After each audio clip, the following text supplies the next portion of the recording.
घुसकर Hamas chief Ismail हानिये को मारने की जिम्मेदारी इजराइल भले ही नहीं ले रहा है, लेकिन कभी फोन बम, कभी कान में जहर का इंजेक्शन, तो कभी टूथपेस्ट से ही दूसरे देशों में घुसकर अपने दुश्मनों को मार गिराने का इजराइल का इतिहास पुराना है।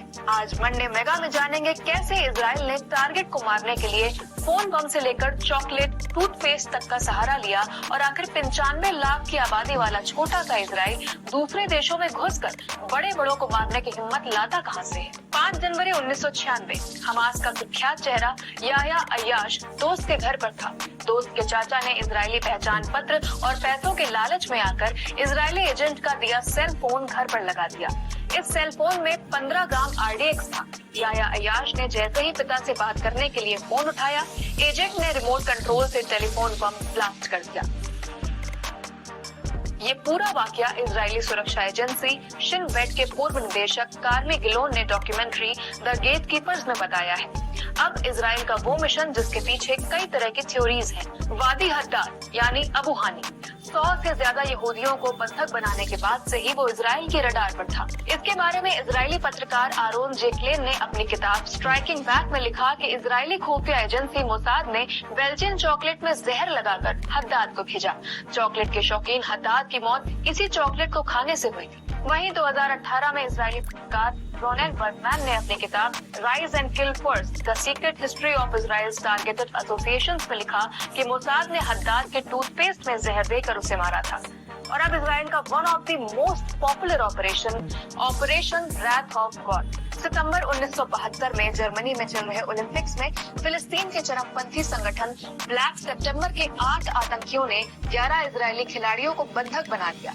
इजराइल समेत जर्मन सुरक्षा बलों के रेस्क्यू ऑपरेशन शुरू करते ही आतंकियों ने 9 खिलाड़ियों की हत्या कर दी। इजरायली पीएम गोल्डा मेयर ने उसी साल अक्टूबर में ऑपरेशन रैथ ऑफ गॉड को मंजूरी दी। पहले ही दिन इटली में वेल जेवटर और उसी साल दिसंबर में फ्रांस में महमूद हमशारी की हत्या टेलीफोन बम से की गई। इस मिशन की सबसे खास बात थी गुलदस्ता। इजरायली एजेंट्स टारगेट को कुछ दिन पहले गुलदस्ते के साथ कार्ड में लिखकर भेजते थे, हम न भूलते हैं न माफ करते हैं। जर्नलिस्ट साइमन रेवे अपनी किताब वन डे इन सितंबर में लिखते हैं, 7 साल तक चले इस ऑपरेशन में इजराइल ने खोज कर अपने दुश्मनों को मारा था। इनके अलावा जॉर्डन में फिजिक्स पढ़ाने वाले खालिद मिशाल को कान में जहर देकर मारना या तेहरान में ईरान के top nuclear scientist Mustafa Ahmadi Roshan की कार मैग्नेट से उड़ा देना, सब में इजराइल का हाथ माना जाता है। अब सबसे अहम सवाल, आखिर इतनी हिम्मत कहां से लाता है इजराइल? एक्सपर्ट्स के मुताबिक इसकी 3 मुख्य वजह हो सकती है। पहला, सर्वाइवल। इजराइल की नींव दूसरे देश फिलिस्तीन में पड़ी है, ऐसे में सर्वाइवल के लिए उसे संघर्ष करना ही होगा। दूसरा, मजबूरी। इजराइल की सीमा से लगने वाले 5 देश मिस्र, जॉर्डन, सीरिया, लेबनान और फिलिस्तीन, इन सभी से इजराइल ने कभी न कभी जंग लड़ी ही है। ऐसे में लड़ना और जीतना इजराइल की मजबूरी है। और तीसरा, अमेरिकी सपोर्ट। इजराइल को दुनिया के सबसे ताकतवर देश अमेरिका का समर्थन है। एक्सपर्ट्स के मुताबिक यही वजह है कि इजराइल किसी से भी टकराने की हिम्मत रखता है। आज मंडे मेगा में इतना ही। ईरान में घुसकर हमास चीफ इस्माइल हानिये को मारने की जिम्मेदारी इजराइल भले ही नहीं ले रहा है, लेकिन कभी फोन बम, कभी कान में जहर का इंजेक्शन, तो कभी टूथपेस्ट से ही दूसरे देशों में घुसकर अपने दुश्मनों को मार गिराने का इजराइल का इतिहास पुराना है। आज मंडे मेगा में जानेंगे कैसे इजराइल ने टारगेट को मारने के लिए फोन बम से लेकर चॉकलेट, टूथपेस्ट तक का सहारा लिया और आखिर 95 लाख की आबादी वाला छोटा सा इजराइल दूसरे देशों में घुसकर बड़े बड़ों को मारने की हिम्मत लाता कहां से है। 5 जनवरी 1996 हमास का कुख्यात चेहरा याह्या अय्याश दोस्त के घर पर था। दोस्त के चाचा ने इजरायली पहचान पत्र और पैसों के लालच में आकर इजरायली एजेंट का दिया सेल फोन घर पर लगा दिया। इस सेल फोन में 15 ग्राम RDX था। याह्या अय्याश ने जैसे ही पिता से बात करने के लिए फोन उठाया, एजेंट ने रिमोट कंट्रोल से टेलीफोन बम ब्लास्ट कर दिया। ये पूरा वाकया इजरायली सुरक्षा एजेंसी शिन बेट के पूर्व निदेशक कार्मी गिलोन ने डॉक्यूमेंट्री द गेटकीपर्स में बताया है। अब इजराइल का वो मिशन जिसके पीछे कई तरह की थ्योरीज हैं। वादी हद्दाद यानी अबू हानी 100 से ज्यादा यहूदियों को बंधक बनाने के बाद से ही वो इजराइल के रडार पर था। इसके बारे में इजरायली पत्रकार आरोन जेक्लेन ने अपनी किताब स्ट्राइकिंग बैक में लिखा कि इजरायली खुफिया एजेंसी मोसाद ने बेल्जियन चॉकलेट में जहर लगाकर हद्दाद को भेजा। चॉकलेट के शौकीन हद्दाद की मौत इसी चॉकलेट को खाने से हुई थी। वहीं 2018 में इजरायली पत्रकार रोनेन बर्गमैन ने अपनी किताब rise and kill first the secret history of Israel's targeted associations में लिखा कि मोसाद ने हद्दाद के टूथपेस्ट में जहर देकर उसे मारा था।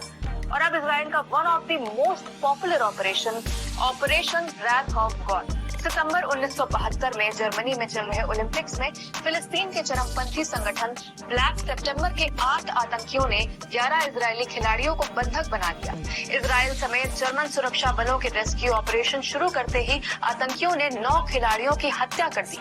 इजरायली पीएम गोल्डा मेयर ने उसी साल अक्टूबर में ऑपरेशन रैथ ऑफ गॉड को मंजूरी दी। पहले ही दिन इटली में वेल जेवटर और उसी साल दिसंबर में फ्रांस में महमूद हमशारी की हत्या टेलीफोन बम से की गई। इस मिशन की सबसे खास बात थी गुलदस्ता। इजरायली एजेंट्स टारगेट को कुछ दिन पहले गुलदस्ते के साथ कार्ड में लिखकर भेजते थे, हम न भूलते हैं न माफ करते हैं। जर्नलिस्ट साइमन रेवे अपनी किताब वन डे इन सितंबर में लिखते हैं, 7 साल तक चले इस ऑपरेशन में इजराइल ने खोज कर अपने दुश्मनों को मारा था। इनके अलावा जॉर्डन में फिजिक्स पढ़ाने वाले खालिद मिशाल को कान में जहर देकर मारना या तेहरान में ईरान के top nuclear scientist Mustafa Ahmadi Roshan की कार मैग्नेट से उड़ा देना, सब में इजराइल का हाथ माना जाता है। अब सबसे अहम सवाल, आखिर इतनी हिम्मत कहां से लाता है इजराइल? एक्सपर्ट्स के मुताबिक इसकी 3 मुख्य वजहें हो सकती है। पहला, सर्वाइवल। इजराइल की नींव दूसरे देश फिलिस्तीन में पड़ी है, ऐसे में सर्वाइवल के लिए उसे संघर्ष करना ही होगा। दूसरा, मजबूरी। इजराइल की सीमा से लगने वाले 5 देश मिस्र, जॉर्डन, सीरिया, लेबनान और फिलिस्तीन, इन सभी से इजराइल ने कभी न कभी जंग लड़ी ही है। ऐसे में लड़ना और जीतना इजराइल की मजबूरी है। और तीसरा, अमेरिकी सपोर्ट। इजराइल को दुनिया के सबसे ताकतवर देश अमेरिका का समर्थन है। एक्सपर्ट्स के मुताबिक यही वजह है कि इजराइल किसी से भी टकराने की हिम्मत रखता है। आज मंडे मेगा में इतना ही।